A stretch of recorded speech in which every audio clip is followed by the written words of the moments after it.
नमस्कार, आप देख रहे हैं एमटीवी राजस्थान न्यूज और मैं हूं आपके साथ सुमित्रा बोरा। आज पिंक सिटी प्रेस क्लब में एक प्रेस कॉन्फ्रेंस की गई, जिसमें लाल सिंह रायका पशुपालक संघ अध्यक्ष और रतन नाथ कालबेलिया घुमंतु अर्ध घुमंतु विमुक्त जाति परिषद अध्यक्ष ने 1 जुलाई को होने वाली रैली के लिए मीडिया से बातचीत की। लाल सिंह जी रायका और रतन नाथ कालबेलिया ने समाज के विभिन्न मुद्दों को लेकर जैसे आवासीय पट्टे, आरक्षण, रोजगार, शिक्षा और स्वास्थ्य के बारे में मीडिया से बातचीत की।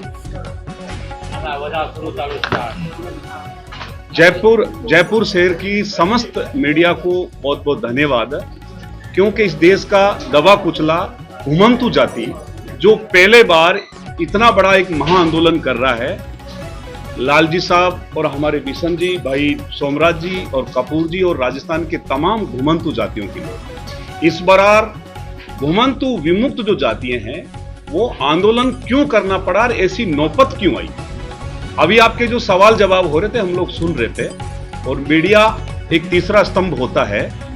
एक्चुअली के अंदर जो सरकार दावे करती है कि सरकार हर बार कहीं न कहीं कागजों के अंदर घुमंतु जातियों के लिए लाखों करोड़ों रुपए की घोषणाएं करती है, मगर एक भी घुमंतु बस्ती राजस्थान के अंदर कोई भी सरकार, चाहे वर्तमान की सरकार हो चाहे इनकी पहले की कोई सरकारें हो, कोई भी बता दे इनकी बस्ती में कोई समुदाय भवन बना, इनकी बस्ती में कोई पानी की टूटी लगी, इनकी बस्ती में जो बस्ती चरागाह में है, वन भूमि के अंदर है, सवाचक में उस जमीन की कोई किस्म चेंज होके इन समाज को कोई पट्टा मिला। अरे हालात ये है कि जीते जीत तो जमीन मिले ना मिले, मगर मरने के बाद इनको मुर्दों को दफनाने के लिए भी हमें पुलिस प्रशासन की और सरकार की कहीं कहीं फोन करके 3-3, 4-4 दिन हमारी बॉडी पड़ी रहती है। और हालात यह है कि रात कोई बॉडी का दाग संस्कार करके हमें इस गांव से दूसरे गांव जाना पड़ता है। जो भी हमारे घर पे मेहमान आते हैं वो ये सोचते हैं कि आज हमारा बंदा मर गया है तो इनको हम कहां दफनाएंगे। और अधिकतर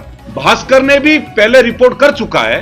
अधिकतर एक कालबेलिया जाति जिस समाज से मैं आता हूं, अधिकतर जो समाधें हैं, जो कब्रें हैं हमारे घरों के अंदर बनी हुई है। तो हम एक दबा कुचला समाज है। इस कारण हम लोगों ने इस बार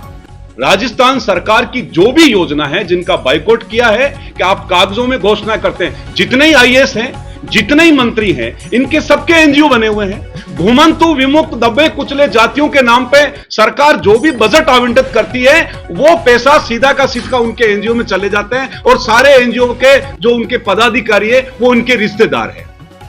और हम कभी कभी ऐसा मौका आया तो हम एक अधिकारी का, एक मंत्री का हम कहेंगे कि घुमंतु जाति की नवजीवन जो योजना है उनका सारा बजट किसके एनजीओ में जा रहा है, और वो एनजीओ के लोग ही उसको पूरा डकार जाते हैं। तो इस देश के अंदर सन 1947 में ये देश आजाद हुआ, और इस देश आजादी के बाद आज भी हम हमारे स्तरीकरण एक पट्टे के लिए एक व्यक्ति 100 बीघा जमीन पे कब्जा कर रहा है, और हम केवल एक 30 बाई 35 के प्लॉट के लिए हम लोग संघर्ष कर रहे हैं। ये बहुत बड़ी, और हम लोग तो भाई भारत के स्वतंत्र लोग हैं। हम लोगों ने, हमारे बड़े बुजुर्गों ने गुरिल्ला युद्ध खेला है, और ब्रिटिश हुकूमत जैसे लोगों को हम लोगों ने चने चबाए। वो समुदाय, हमको इधर उधर के आयोग्य नहीं, जो बंगाल के और तिब्बत के लोग आते हैं उनके बिजनेस के लिए मार्केट बना दिया जाता है, मगर हमारे लोगों के लिए आज भी किसी सरकारों ने कोई नीति नहीं बनाई। और इस बार हमने खुला कह दिया है कि 1 जुलाई को जो हमारा आंदोलन है ये तरुमरु का नारा है। सरकार को हम दिखा के रहेंगे, और हमने कह दिया कि हमारी सभा भी होगी, हमारी रैली भी होगी, और पूरे राजस्थान के अंदर हम लोग रोडों पे लड़ेंगे। अन्यथा नहीं है तो सरकार हमारे साथ बैठकर जो हमारी 10 बातों की जो मांग है, और ये हमारी जायज मांग है, सुप्रीम कोर्ट जिस वर्ग के लिए चिंता कर सकती है कि भाई इन जातियों को टाइम से नहीं संभाला अपन लोगों ने, तो इनकी ऐसी ही लेटेस्ट खबरों के अपडेट के लिए बने रहिए एमटीवी राजस्थान न्यूज के साथ। नमस्कार। आप देख रहे हैं एमटीवी राजस्थान न्यूज, देश की अपनी आवाज।